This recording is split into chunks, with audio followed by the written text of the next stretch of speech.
Sure that we can hear you. Yep. Are we good? Okay.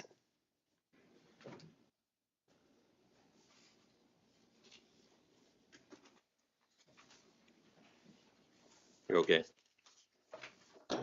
Okay, let's call the Pipestone City Council meeting for October 7th, 2024 to order. Could I get a roll call, please? Mayor Delaney, Here. Councilmember Schmidt, Here. Councilmember Thompson. Here. Councilmember Swanson. Here. And Councilmember Colbeck. Here. We have a quorum. Thank you. If you're able, please rise for our Pledge of Allegiance. I pledge allegiance to the flag of the United States of America and to the republic for which it stands, one nation, under God, indivisible, with liberty and justice for all. Thank you, everyone. Next up is approve the agenda. Is there any additions, changes, or deletions to our current agenda? And I guess in the consent agenda, I would like to pull the September 16th regular meeting minutes and the October 3rd special meeting minutes for corrections, and then we can address them at our next regular meeting. Is there any other additions or changes to the current agenda? Hearing none, I'd entertain a motion to approve the agenda with those changes as presented. So move. Second. It's been moved and seconded. All in favor indicate by saying aye. Aye. Aye. All opposed say no, and motion carries. Consent agenda is up next. The consent agenda includes the following: the September 19th, 2024 special meeting minutes, the September 28th, 2024 special meeting minutes, and also the payment of claims and listing of bills. So I'd entertain a motion to approve that consent agenda. So moved. Second. It's been moved and seconded. Any questions, discussion? All in favor indicate by saying aye. Aye. All opposed say no. Motion carries. Community concerns. Deb, do we have anybody signed in for community concerns? No one is signed in and we haven't received any phone calls or emails. Okay, well, thank you. We'll move ahead then to presentations, and next up is the Coalition of Greater Minnesota Cities. Marty Seifert will make a presentation, so I'll turn things over to you, Marty. Thank you. Great. Wish the legislature was this efficient. By way of introduction, my name is Marty Seifert. I represent Flaherty Hood and the Coalition of Greater Minnesota Cities, which Pipestone has been a longtime member. This is cities outside the 7-county metro that have unique needs: economic development, taxation, local government aid, wastewater, street improvements, and childcare, and all sorts of other issues that we work on. We follow the orders of the board of directors, which is made up mostly of mayors and administrators and city councilmen from around the state.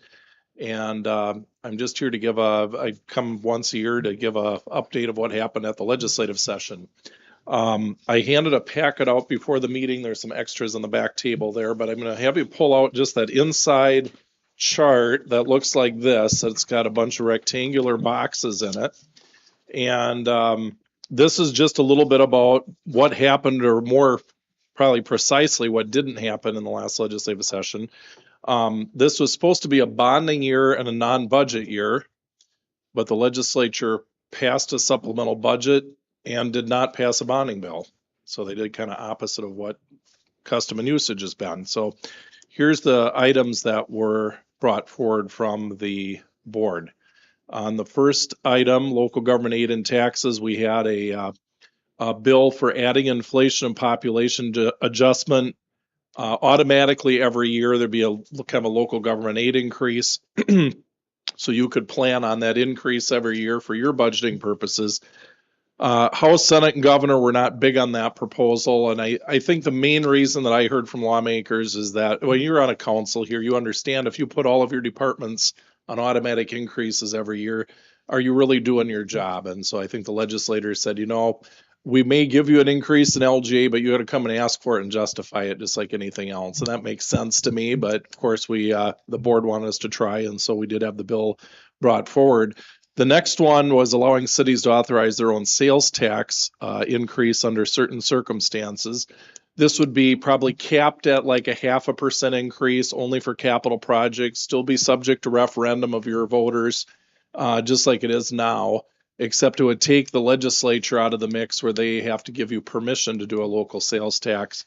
It was looked favorably upon by the House and Senate, but it was pulled out in conference committee.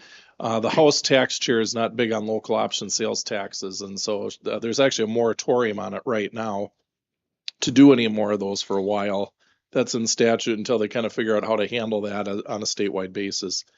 On EMS, I think many of you know our ambulance and EMS services, particularly in rural Minnesota, are under great duress.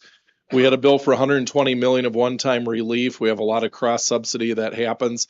Everybody's ambulance services are different. Some cities, the city owns it. In some cases, the hospital runs it. In some cases, a nonprofit owns it. In some cases, a private profit owns it, like North Ambulance up in Marshall. So sometimes the county has a joint venture with the city. So they're all different. But the reality is that Medicare, Medicaid, if you go out and have a car accident 10 minutes after this meeting, you dial 911 on your cell phone. Within a reasonable amount of time, you expect an ambulance to show up or a first responder to show up and get you to the hospital. Unfortunately, what's going on right now is we have a lot of those services under duress in rural Minnesota. Medicare and Medicaid pay about 39 cents on the dollar for the services rendered. So, I mean, I don't care how efficient of a business person you are, you can't make a business go on 39 cents on the dollar. It just doesn't work. Well, as you know, rural Minnesota is full of a lot of old people and poor people. And as they call ambulance services, and it's paid for by Medicare, Medicaid, there's not enough to pay the bill from everybody else who's younger or has insurance coverage. And so there's a gap there of EMS services. We have a lot of our smaller cities that are just folding up and saying we're not doing EMS and first responder services anymore. So what happens is if someone in their community has a heart attack or a car accident or what have you, now the neighboring town that might be 9 miles away has to take the slack up and figure that out to get over there. And we have more people, frankly, dying because of that. And so legislature listened. They pulled the metro area entirely out of the bill. So all the money is going to rural Minnesota. That we did pass 24 million of one-time aid. That was on a grant basis to kind of show that you needed it. But we will come back next session because this was a Band-Aid. This was not a permanent solution. It's not permanent funding. And frankly, this is the federal government's responsibility to try to get Medicare, Medicaid, or largely federal programs for them to get this solved and try to get us up to parity, at least on those Medicare, Medicaid calls. So we're going to continue to work on that. Water and wastewater infrastructure, most of these items go on the bonding bill. Point source implementation grants, PSIG cap increase, water infrastructure fund. These things help pay for your water treatment centers, your sewer and water plants, and most of the money goes to rural Minnesota. We don't have the economy of scale out here to pay for these large, expensive projects, largely mandated by the MPCA to keep up with their ever-increasing standards on water.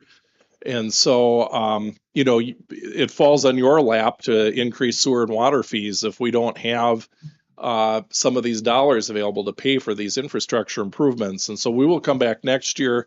Supposed to be a bonding year. They didn't pass a bonding bill. They actually didn't even get it out of the Ways and Means Committee on the House side. By Constitution in Minnesota, to borrow money, the bill must originate in the House, and it must have a 60% majority in the House and Senate. So the legislators of both parties have to work together to pass a bonding bill. So a lot of the kind of junky stuff oftentimes falls out of the bill. The Republicans aren't real big on kind of these porky projects. And so they usually say, hey, if it's for water, sewer, streets, things like that, to vote for the bill.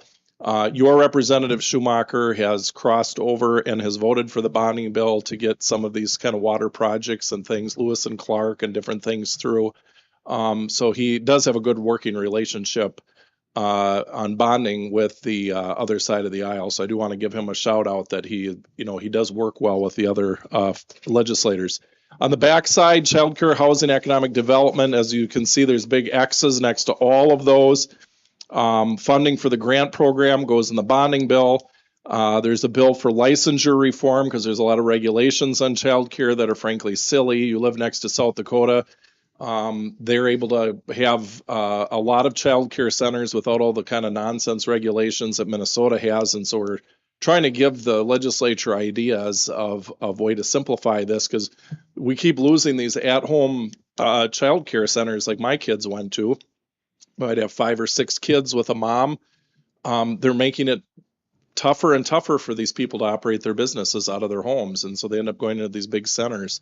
And that's not what everybody wants. And everybody wants these big childcare centers. So we're trying to figure out a way to make things both regulation wise better and funding wise. We aren't going to fund our way out of this, and we aren't going to deregulate our way out of this. The both parties have to work together to solve this. And then BDPI is a program for job creation. I think Pipestone might have used it when Bayliner closed many, many years ago, to retrofit public infrastructure for businesses that either come or expand, things like service roads, sewer lines, water lines, etc. And then finally on transportation, they did have a transportation supplemental bill. One thing we did get in there was another $11.3 million in one-time funding for small city streets, which Pipestone is in that program. Last year, we finally got a permanent program in place for small city street funding, because cities under the Minnesota Constitution, cities under 5,000 do not get 1 penny out of the gas tax. So I'm going to fill up when I leave Pipestone today down at the Casey's.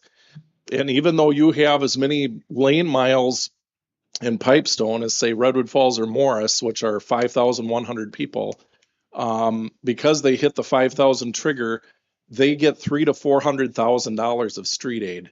So when we put this program in place last year, we wanted a permanent program that brings the small cities in under a statutory authority versus constitutional authority. So when you get your LGA checks now, there'll be another check for street aid year after year, twice a year. And this money here that we got this year is supplemental aid that'll go in addition to your regular aid. This is something that our board of directors was very big on the last few years, and we finally got a pass last year. So, you pay us dues to get something done, and that alone will help pay for some things, because it's not cheap to seal coat. It's not cheap to do, all these different things with your street program. And our goal is to try to get that program, bolstered up. I have a lot of cities in my territory that are just missing the cut. Laverne, Pipestone, St. James, Wyndham might be 4,300, 4,700, 4,800 people, have just as many street problems as Morris or Redwood Falls and some of the cities that are at 5,100. But there's this huge cliff of about 200,000 or 300,000 that cuts off with just a few hundred people. So we're going to continue to work on that. No bonding bill for the local bridge replacement or road improvement program. We did get 15 million more in the corridors of commerce program, which are the major thoroughfares like Highway 23, Highway 14, that connect rural Minnesota. So in addition to the dollars we got last year put in the program, we got another 15 million put into that. And that's mainly for improvements. It could be, repaving them, or fixing potholes or whatever it is. But that largely is spread out across the state now. That's a program that our office came up with. Our mayors talked to us about trying to, make sure all these major roads get connected with good funding. And then when Governor Dayton was in, this was probably close to 10 years ago, Wright and Hennepin County got 98% of the funding one year. And so we had to go in and have the legislature, all we had to do is go talk to all the legislators from the other 85 counties, and we got that passed. That should never, ever happen where 2 counties get 98% of the funding. It's just ridiculous. So we got that changed statutorily. And then we did get a bill passed to mitigate the burdens of this legislation from last year on greenhouse gas impacts that would have probably shut down a lot of transportation projects in rural Minnesota. There's a lot of people environmentally minded that passed this with good intentions, but what ended up happening is it was so restrictive, the road builders told us it shut all the programs down to be able to get roads built. So we had to go in and kind of change that around. So with that, I tried to fit 50 pounds of potatoes in a 5-pound bag. What kind of questions do you have for me?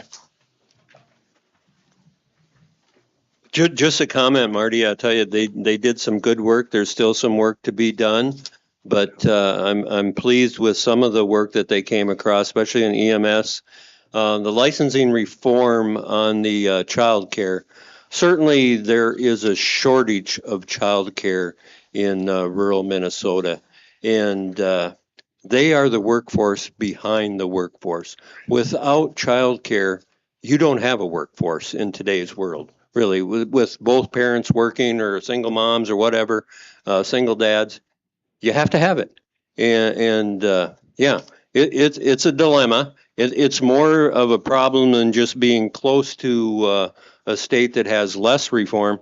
It's more of a problem where they need the support to make it a functioning business where they can turn a profit, and then you'll have more childcare. And that's the kind of assistance we need. So, but yeah, that's just my comment on it. But I certainly appreciate all your efforts and your report here. Does anyone else have any questions or comments? Okay, well, thank you. Thank you, Mr. Mayor. We'll be back next year. Sounds good. Next up is our reports from our local department heads, Recreation Director. And we do have a report in our packet. Go ahead, Pete. Good evening, everybody. Robert Peterson, our Recreational Director for the City of Pipestone. In your packet, we just got some things jotted down for you to look at, fall activities and how many people are registered for those. Just want to highlight on item F on fall activities, tumble time. It was new this year. It's like a beginning gymnastics for preschool kids, and went over really big this year. So we're going to extend that and do some more sessions here later in October, November, December. So, and then we're going to do our little tykes again, which is start back up in November, which is every Wednesday. That's a typo. It should be Wednesday mornings at the rec center for $1. People can come in and we set up bouncy houses, and we got toys for them to play with. Just a place to get some exercise for everybody, and for stay-at-home people, for daycares, for whoever wants to come. So after school program, we got 20 full-time kids with 8 drop-ins. We're going to close the pool at the rec center just for yearly maintenance. We're going to drain it. We're going to repaint the whole inside pool area this year for an update. So that'll be happening the week of October 20th through the 27th. We'll start our winter hours November 4th. The south half of the roof got completed at the rec center by New Hava Construction out of Lamar's, Iowa. That was done. And then the soccer field, the sod was laid by Elite Landscaping out of Pipestone here, and Public Works has been watering it. It's going really well. And the concession stand out there, I believe, is about 99% complete for the most part. So Yeah, looks good. Pickleball courts, everything's going well there. Just some warranty work, some touch-up items on a couple of spots with paint and stuff like that. But we met with representative from Dunnick and Travis and I a couple of weeks ago, so that's being addressed. Something new this year at the rec center, we're offering swimming lessons for younger kids that we can, for like level 1s and maybe level 2s. Jessica Sid, who's a lifeguard this summer, she's doing some lessons. And then we'll have 2 other lifeguards from this past summer. Connor Wagner and Laura Manette are going to do lessons this winter at the rec center. So that'd be a good option for people to do that in the wintertime rather than just the summer. What is the age group for that, Pete? For swimming lessons? For the swimming lessons? Yeah. Level 1 for sure, maybe level 2. Depends on depth of water and stuff like that. So if someone had trouble with swimming lessons this summer and couldn't make it, or for one reason or another, they could continue that Yes. during the winter months. Yep. At the rec center. Yep. Yeah. It's not a steady time. It's kind of, okay, when works for you, when works for the guard, you come in, okay, you can get your lesson in and things like that. So Great idea. So Yeah. Another option. another option, yes. Item 10, the memberships, 24/7. We have 129 members that are using 24/7 access. We have a total of 333 members, and then 139 people are in the Silver Sneakers program, 1 pass. So on the next page, maybe just highlight, it's the aquatic center, the totals down on the bottom says total and go across. We come up with 9,672 people came to the outdoor pool this year. So give or take, but good number there. And there's also a breakdown of times of when people would show up and things like that for your reference as well. On the third page, maybe just highlight a few things, attendance records through part of October, I guess. So you go down the first graph, go total and go all the way to the right. We've had 22,485 people come through the rec center as far as working out per se. And then go down to the next graph, go down to total. Was 3,000, put my glasses on here, 3,272 other people that have used the facility, like tanning or like Little Tykes comes in or a basketball practice, that type of thing. So in total, so far through about the first week of October, we've had 25,757 people have come through the door at the rec center. So, and then with that, it's a lot of the same people, but 2,351 times the 24/7 has been accessed. So that's been a great option for us to have too. So the last page is kind of a breakdown of times and months and when people come and use the facility for your reference. So Question. yes. You kind of skipped over it quickly, the after-school program. Oh, I'm sorry. Could you be specific on that? Because I think a lot of people don't understand that program. And it's such a great program that we're working with the school district on. And, my comments earlier about childcare and how important that is.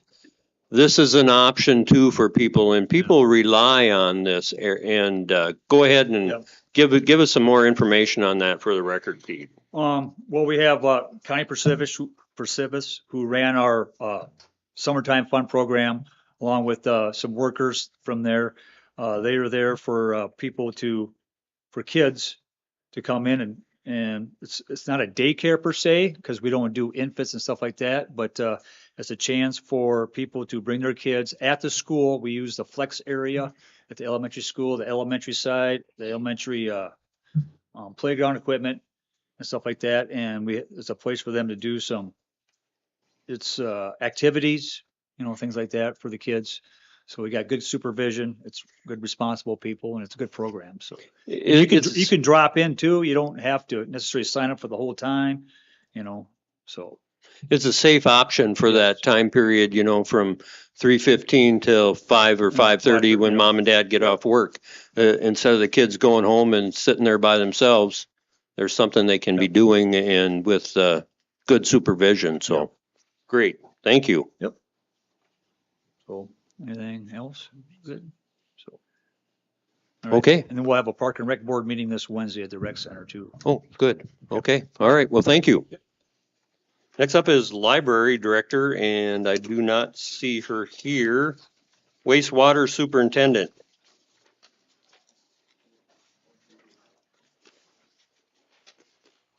All right. Good evening, everybody. Evening. You all should have received my report. I guess, is there any questions on that at all? If not, I guess probably the couple big things right now, we're finishing up some flushing hydrants, hopefully be done here the end of this week, first part of next. This is our annual flushing that we do. Currently discharging our ponds, make room for the next window or winter window. Probably a couple of the bigger projects right now I've been working on is this Department of Health is working with updating our wellhead protection plan. We already have a wellhead protection plan in place, but since the water plant was built and we added a new well, that needs to get updated. So we are currently working with a firm to do some of the work with that. Bolton May could probably be involved as well a little bit with that. It's something that's mandated by the Department of Health that we have, just has to be done. So that'll probably be a big thing here moving forward here in the next month or so. I just did get a couple emails here today that there was some stuff that getting started on it. So a couple other things, we are getting sewer starting to herd this week. They did start today on that. Hopefully here the next week or two we'll have that completed. Still working on getting some sewer to K&A, Auto Body, and Nutrien. Had a few little hiccups along the way with DNR and MnDOT and a few items there. We still got to get some easements in place too, which we're kind of working through all that right now. So with Travis and Derek's department there. So I think we're getting closer. Just, I don't know if it's going to get done this year, but the funding package that I have for grant money doesn't have to be used till next year, June. That was my question. So So we'll be yeah. able to, Okay, we'll good. be able to still make it work. So Okay, it's not going to pay for the whole project, but it's going to pay for a good, some of it. So and if it falls into next spring, are you thinking, or there's probably no chance to get it done this fall yet? I'm trying to push, but we're kind of in the DNR's hands. We're kind of unfortunately crossing the trail. I kind of, You would think the DNR would be helping us with this. well, I tell you, it's, we had to file for a permit, Okay, which cost the city $1,000. okay, And that's not just that. We had to do it and then also cross the Casey Jones Trail as part of that as well, which is another $1,000 permit. So there's a few things that have turned into a little bit of more than what I was anticipating. Let's just put it that way. So, but Sometimes they do waive that fee for yeah, government entities. that would be nice. That would be nice if they yeah, would do I that. think last I had heard, Travis did make a phone call to somebody in that, and they more or less said that ain't happening. So, but Okay, I think there's still some things getting worked on that. well, So, if you can take another route and avoid their trail, well, the problem is that if we take another route, then we're going to have to deal with the railroad. So MnDOT that's and another the animal that I really sure. want to tackle. So, what's yeah, yeah, okay, I guess it's kind of pick your poison a little bit. So, all right. other than that, still working on sewer, service line inspections, getting people to update their sewers. This will be the final year of our loan program. So we'll, at some point here this winter, we'll have to get another application put through to hopefully get that funding to help homeowners get their sewers updated. So that funding is there for that reason. Right. And it's been going pretty good, I think, for the most part. I get a lot of comments where people just couldn't believe that their sewer service, there's been nothing wrong with it for 100 years. And then you throw a camera in it and look at it. And it's like, whoa, didn't know that was in there. That was in there. Yeah, So yeah. basically a lot of it's tree roots and things like that they just didn't expect to see. So, but anyway, other than that, 2023 or 4 project is complete, or somewhat complete, I guess. Substantially. Yeah. So, and Derek, I guess, comment on that a little bit more. But other than that, I don't have a whole lot of stuff else, I guess, for you guys. Okay. Any questions, comments from the council? Well, keep up the good work, Joel. I know it's a never-ending job, and water infiltration and the cost of chemicals to treat all that stuff, and you know you're doing the best you can. And most people, when they run water down the drain or flush the toilet and it works, there's no problem. But the underlying problem is what you see every day, and the costs that comes out, in the end in their pocketbook, because a lot of extra expense with that water infiltration that comes through there. So it's a good program to get those clay tiles out of the city. Yeah, and Yeah. one thing I will point out too is, back in June when we had all the flooding, just to give you kind of an idea of what this is, a normal gallons probably per month, 10 million roughly is kind of a good number that we should be using. Okay. It should be really close to what you're pumping for water, and we're within about 1 million to 2 million gallons water usage versus sewer usage. And back in June, we were pushing close to 70 million. So Oh boy. water. So it's Yeah. rainwater. Yeah. Yeah, So it gives you. it's gives you water kinda an idea of infiltration. What kind of, Yep. and that you gotta remember too, it's not just piping, it's sump pumps, it's all them things. So, Yeah, I mean, we bypassed the lift station to keep sewer from backing up in people's houses. But there was 2 6-inch trash pumps and 4 4-inch pumps going, and we had all we could do to keep up with that at times. So with the bypass open, so yeah. I think if I did the numbers, we were pushing close to 30 million that we bypassed. So of water, so just to keep the sewers from. So even when it's a dry time of year like now, there's 1 million gallons difference between what's pumped Yep. and what goes through the center. And I'm sure that 1 million gallons isn't all just watering your lawn. No, And but when you put it in a scale where 30 million over Yep.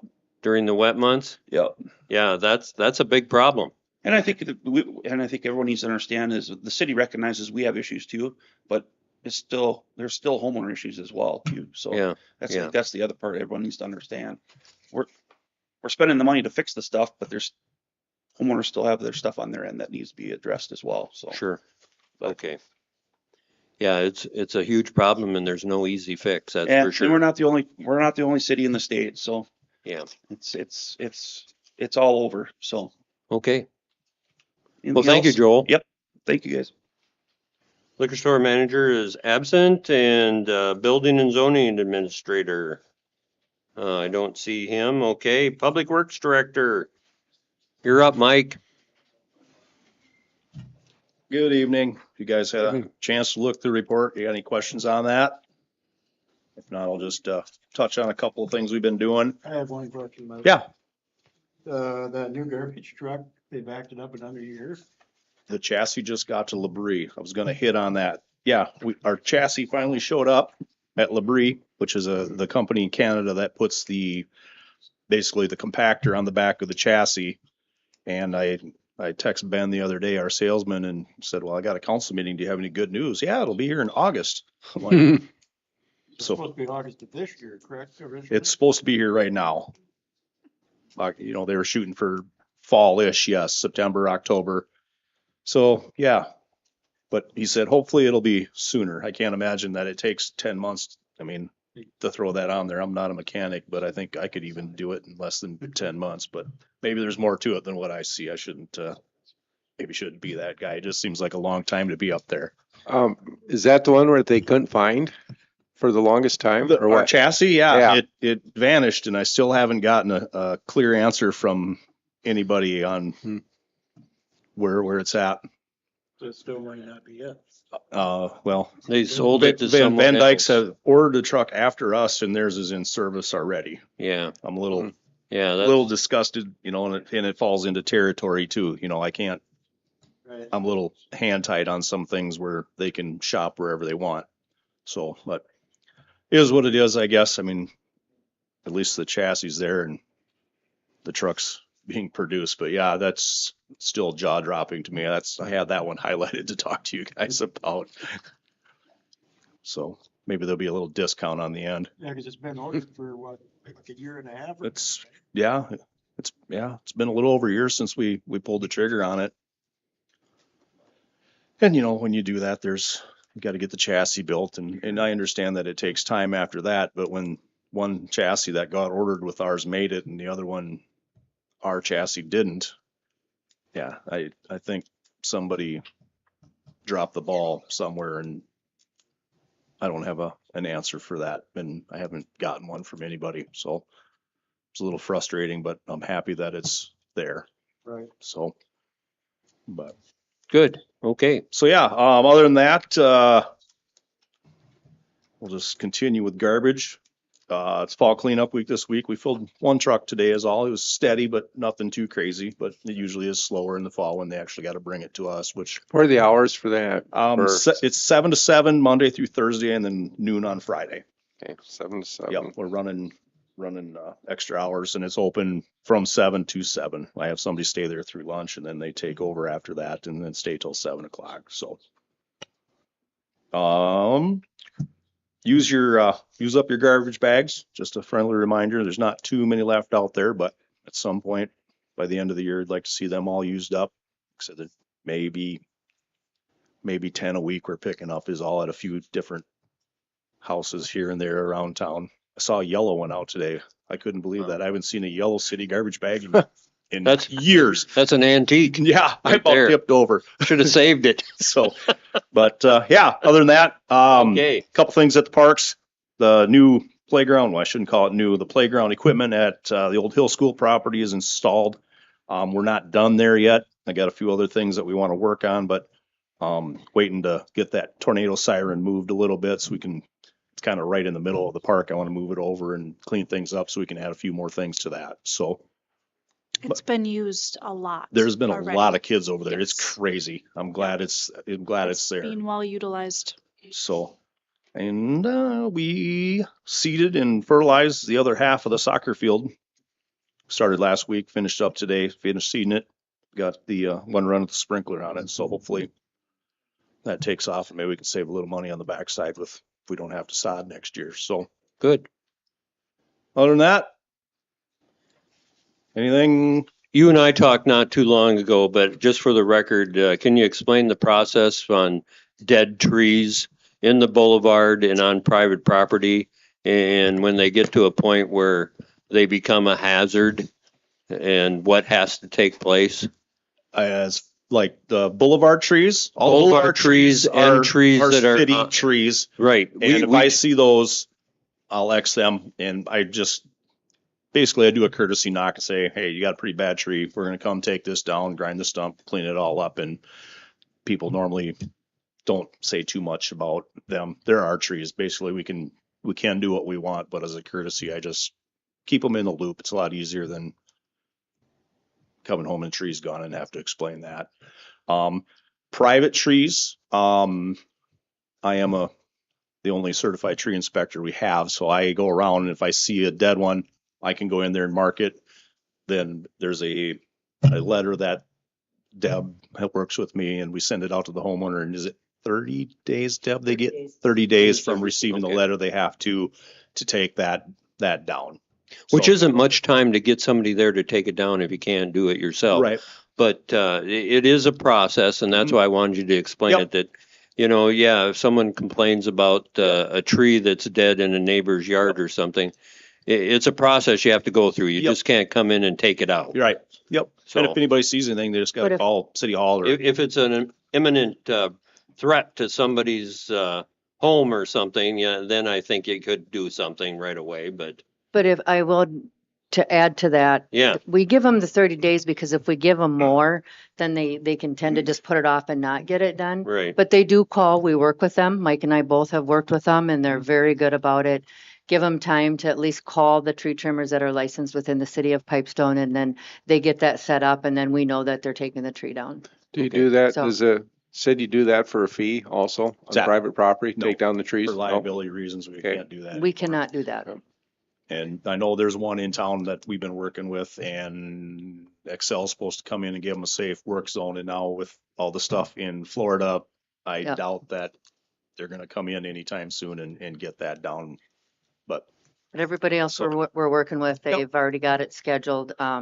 There's 3 other trees in one of the businesses, but that of course letter has to go to Nebraska, so it could be a little bit. so, So as a certified tree inspector, if someone calls in and says, hey, I think my neighbor's tree is cracked down the middle and it looks dangerous, will you come and take a look at that on I private can. property? Mhm.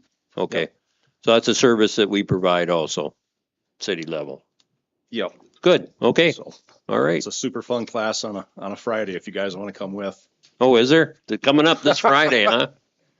No, it's usually on a Friday, but yeah, it's super exciting if you guys want to come and learn Oh, about yeah. oak wilt and Dutch elm disease. It's Yeah. some people really like that. Okay. I've been there, so I'll let somebody else. I'll check my schedule. Thank you. I'll save you a spot. So anything else? Scott, Thank you you. need a refresher? I've been to the refreshers too. I'll pass. Okay. All right. All right. Thank you, Mike. Good to see you guys. And don't see anybody from law enforcement, so let's move on to legal. Introduction of ordinance 159 4th series. This is an ordinance authorizing the sale of a parcel of real property owned by the city of Pipestone Economic Development Authority.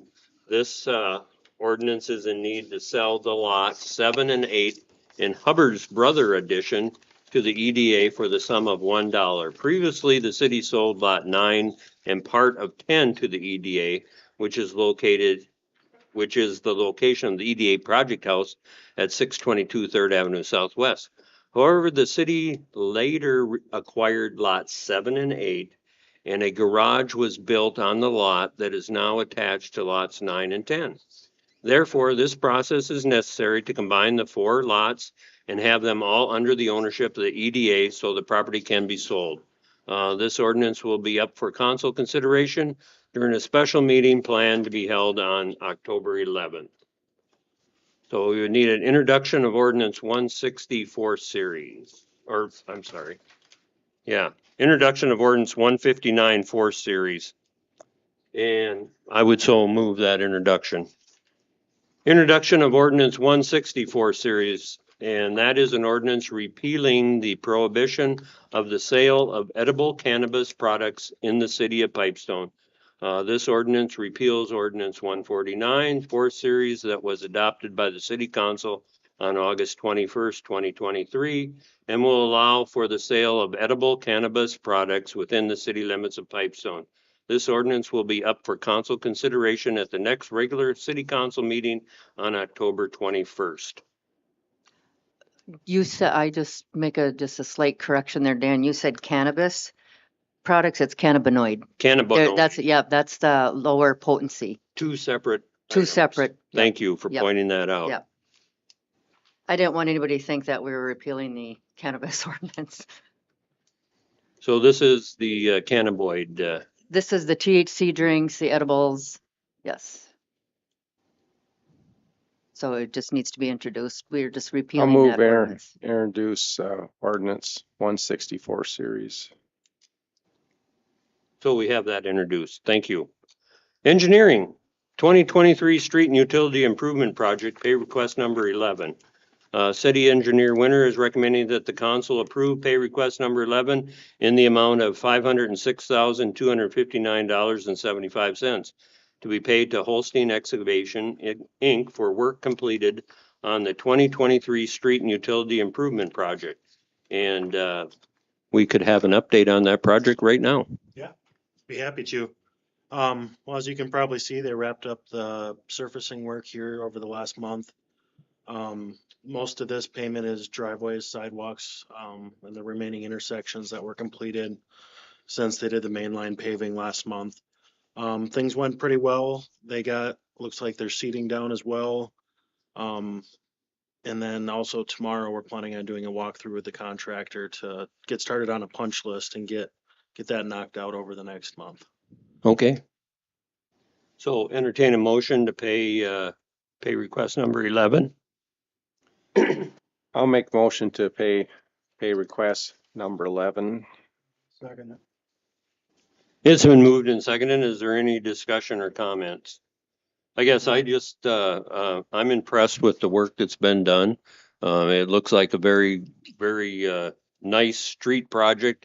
And what you see on the outside is just a small portion of it. And we have to keep in mind that that was a huge project, and I'm so grateful for the patience of the people that lived in that area and the businesses that were trying to maintain a business during this. But it was so important to get that infrastructure underneath up to date. And again, we're talking about the sewer and the water system, which is the biggest part of those projects in many areas. So, okay. But it sure turned out good, I think, now that it's over, or just about over. Yep. So I'll call the question then. All in favor indicate by saying aye. Aye. All opposed say no, and motion carries. Thank you. Concession stand project pay request number 5. Okay, City Engineer Winter is recommending the council approve pay request number 5 in the amount of $149,311.31 to be paid to Double D Gravel for the work completed on the concession stand project. And also, do you want to give us an update on the concession stand? I know you're filling in for Travis, so. I don't have much to note there. Okay, As the recreation director noted, it's pretty well done. This is essentially the rest payment less the retainage. So that's gotten wrapped up. They did some sodding out there and we're working on doing some seeding currently. So Good, all right. things are looking pretty well. And is that an all-season building? Will we be using that in the winter months? No, I don't think so anyway. So, we've got some time to get that completed and get that up and running for next spring, so, good. Entertain a motion for that pay request. I move we accept pay request number 5. We have a motion moved and seconded. Any other discussion, questions? All in favor indicate by saying aye. All opposed, say no, and motion carries. Thank you. New business, resolution 2024-55. This resolution authorizing the city to execute a grant agreement with Minnesota Department of Transportation, MnDOT, for airport cracking ceiling improvement to runway 18-36, taxiway A and apron taxi lanes. The federal share of this grant is $108,603. The state share of the grant is $6,033.50, and the city's share is estimated to be $6,033.50. So I'd entertain a motion to approve entering into this grant agreement. I'll move resolution 2025-55. We have a motion on the floor. Is there a second? Did I say 25? I'm sorry. 2024-55. Yeah, Okay. I'm sorry. I'll second. Yep, Scott Oh, second. we have a motion and a second. Is there any other questions or discussion? Hearing none, all in favor indicate by saying aye. Aye. All opposed, say no, and motion carries. Thank you. Next up is a four-way stop sign at 2nd Street and 3rd Avenue Southeast. And I recommended that we initiate a stop sign intersection there. It's currently unregulated intersection with no regulatory signs. And we have a bus stop there now at our library, which is just one block south of there. I've had some contact with parents in that area, and I personally sat in that area before school, and there's probably 20 to 30 kids that come walking from all different directions. And I witnessed cars go through that intersection going north and south and east and west, and without batting an eye or slowing down. And I think it's only a matter of time before two of them meet at an angle that isn't going to be very good for anyone. And we want to make it as safe as possible too for the children crossing in that area. So I guess if we do decide to go with regulatory signs as the next step, would we be able to put in crosswalks on those new streets too? Because with the library there in that area, I think that would be a good idea too. So I'd entertain a motion to move ahead with this request. Make the motion that we move ahead with the four-way stop at the intersection of 2nd Street and 3rd Avenue Southeast. Second. It's been moved and seconded. Is there any other questions or comments? Hearing none, all in favor indicate by saying aye. Aye. All opposed, say no, and motion carries. Thank you. Okay. Next up is a proclamation for Pregnancy and Infant Loss Remembrance Day. Whereas Infants Remembered in Silence, Inc., IRS, and many other nonprofit organizations work with thousands of parents all over Minnesota and across the United States who have experienced the death of a child during pregnancy through early childhood. And whereas many of these parents live in, deliver in, have a child die in, or bury a child in our community.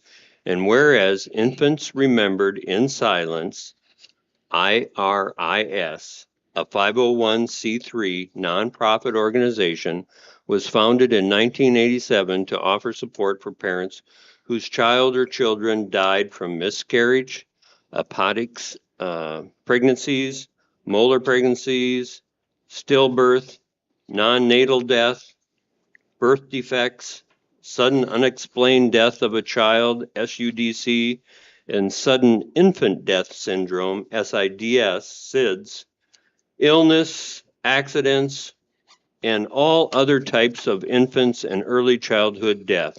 And whereas bereaved parents around the world remember their children annually on October 15th with a candle lighting at 7 p.m. Some will remember their child or children in their homes, while others will remember them in small gatherings around the state, across the nation, and around the world, and would unify these parents in tribute to their children. And whereas in 1988, President Ronald Reagan proclaimed October as National Pregnancy and Infant Loss Awareness Month. And whereas in honor of the thousands of children that die each year in Minnesota, Infants Remembered in Silence respectfully request that October 15th, 2024 be recognized as Pregnancy and Infant Loss Remembrance Day. Therefore, I, Dan Delaney, Mayor of Pipestone, do hereby proclaim October 15th, 2024 as Pregnancy and Infant Loss Remembrance Day in the city of Pipestone, Minnesota. And thank you. I'd also like to read another proclamation into the record.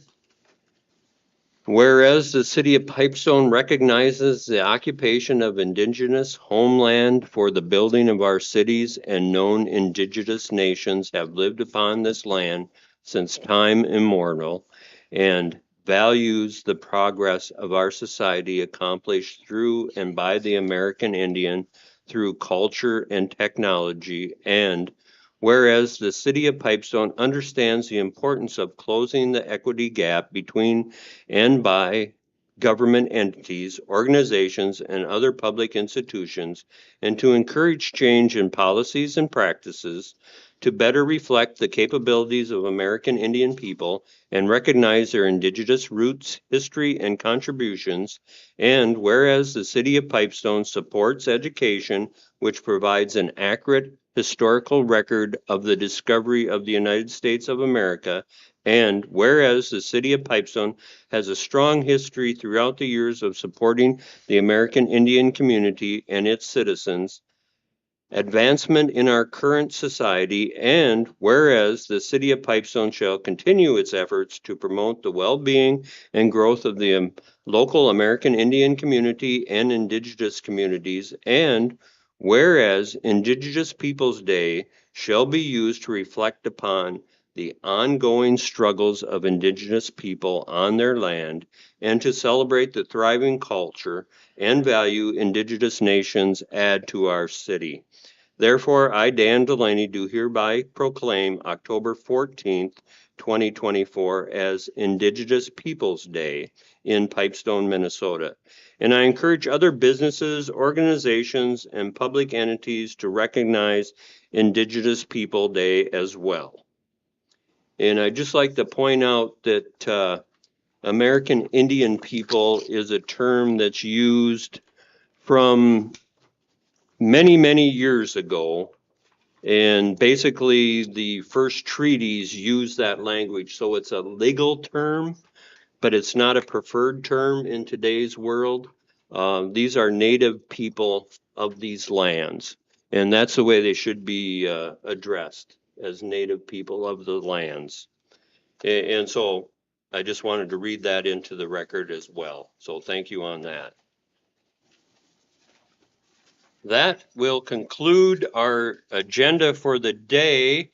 Closing comments from anyone. I'll open that up. And I'd just like to point out that this week is Fire Prevention Week, and it's been extremely dry in our area. And so please take precautions with any outdoor flames, and also check your smoke detectors for batteries. Make sure that things are working well. You have less than just a minute to get out of a burning home. It's unbelievable. And I know our fire department has some people that have been posting on social media, and we just want to get the word out there. Just think caution, think safety. We want to get through the harvest without any tragedies. So be aware of that. Also want to point out that we have cleanup fix-up week this week, and that's not picking up on the curb. That's drop off at the city highway department. And the hours on that's been posted on social media. It's also been in the paper, I believe. And so that would be till, I think it's from 7 till 7, Monday through Thursday. Thursday. And then Friday, we're going 7 to noon. 7 till noon. So if you have some stuff that you gotta get rid of, want to get rid of it for the winter, bring it down to the highway department and take care of it for you. So any other Not comments? the highway. Not highway. Or, I'm sorry, We're getting the Public Works. Public Works, Yeah. City Street Department, Public Works. Yes. Yeah, we don't wanna, yeah, sorry about that. Okay, any other comments? Don't forget about the fireman's fundraiser on Saturday. We have a fireman's dance. That's their annual fundraiser and that's Saturday evening. And, I bought my tickets, but I said I won't probably be there because my dancing days are over. But, be sure and get out and enjoy yourself and, support our, fire department. It's a great cause. They use that money for equipment that they need and, there's never an end for the equipment that they need to help make our community as safe as possible, so. And that's at, Danielle, do you know? The that- Legion. That's at the Legion, and that, do you know what time that starts? Is it like 6? 9. 9 o'clock is the dance? wanna say Okay, 9. all right. Yeah. Okay, so, anything else from anyone else? If not, I would entertain a motion to adjourn. So move. Second. Okay, it's been moved and seconded. All in favor indicate by saying aye. All opposed, say no. Motion carries. We're adjourned. Thank you. Thank you, Jason. Thank you, Jason.